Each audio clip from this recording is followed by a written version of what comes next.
ঘরের আর্থিক কষ্ট দূর করে সৌভাগ্য বৃদ্ধি করতে দেবী লক্ষ্মীর যেরকম পুজো করা হয়, তবে তার বিকল্প হিসেবে আমরা তুলসী গাছ কিন্তু প্রতিটা বাড়িতেই দেখতে পাই।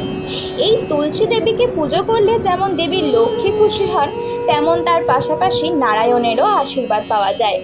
তাই আমাদের হিন্দু শাস্ত্র মতে তুলসী গাছকে শুভ বলে মনে করা হয়। প্রতিটা হিন্দু বাড়িতে তুলসী গাছ থাকে। সকাল সন্ধ্যে তুলসী গাছকে পুজো করা হয়।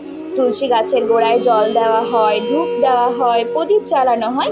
এভাবে আমরা লক্ষ্মী এবং নারায়ণের আশীর্বাদ প্রাপ্ত করে থাকি। কিন্তু এই জল দেওয়ার ক্ষেত্রেও রয়েছে বিশেষ কিছু দিন, বিশেষ কিছু নিয়ম। সেই নিয়ম আর দিনই রয়েছে আজকে আমাদের বিষয়বস্তু। তাহলে চলুন শুরু করা যাক।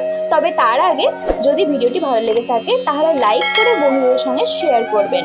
আর যদি সাবস্ক্রাইব না করে থাকেন তাহলে সাবস্ক্রাইব করে আমাকে কমেন্টে জানাতে ভুলবেন না যে ভিডিওটি আপনার কেমন লেগেছে। প্রত্যহ স্নান সেরে তুলসী মঞ্চে বা তুলসী গাছে ধূপ দেওয়া উচিত।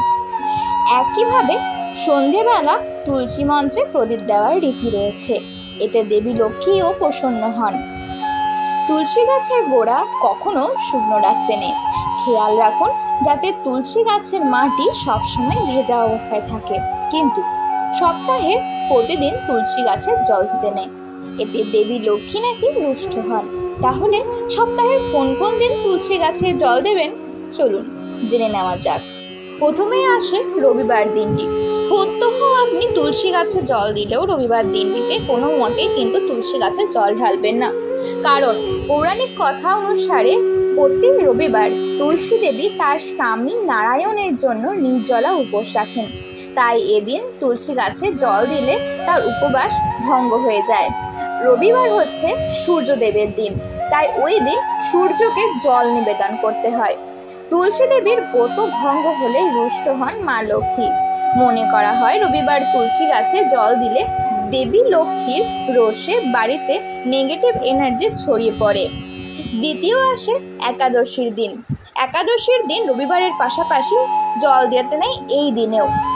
একাদশীতে তুলসী গাছের পাতা ছিঁড়তেও বারণ করা হয়। কারণ ধর্মীয় বিশ্বাস অনুসারে একাদশীর দিনটিতে তুলসী দেবী নারায়ণের জন্য উপোস রাখেন, তাই এই দিনেও তুলসী গাছে জল দিতে নেই। তৃতীয় হচ্ছে সূর্যগ্রহণের দিন। সূর্যগ্রহণের দিন অনেকই বিধিনিষেধ থাকে। তার মধ্যে একটি বিধিনিষেধ হচ্ছে যে এই দিনে তুলসী গাছে জল দিতে নেই। চতুর্থ হচ্ছে চন্দ্রগ্রহণের দিন। সূর্যগ্রহণের মতোই চন্দ্রগ্রহণের দিনটিতেও গাছে জল দিতে নেই। সূর্যাস্তের পর তুলসী পাতা কখনোই ছিঁড়বেন না বা তুলসী গাছে জল দেবেন না। তুলসী গাছে বৃহস্পতিবার ও রবিবার দিন কাঁচা দুধ ঢালুন। এতে আপনার মনস্কামনাও পূর্ণ হয়ে যাবে। ঘরে কখনো শুকনো তুলসী গাছ রাখবেন না, এতে সংসারে অশান্তি দেখা দেবে। আর যদি কখনো দেখেন আপনার তুলসী গাছটি শুকিয়ে গেছে তাহলে তা পাল্টে ফেলুন শীঘ্রই। রাধে রাধে।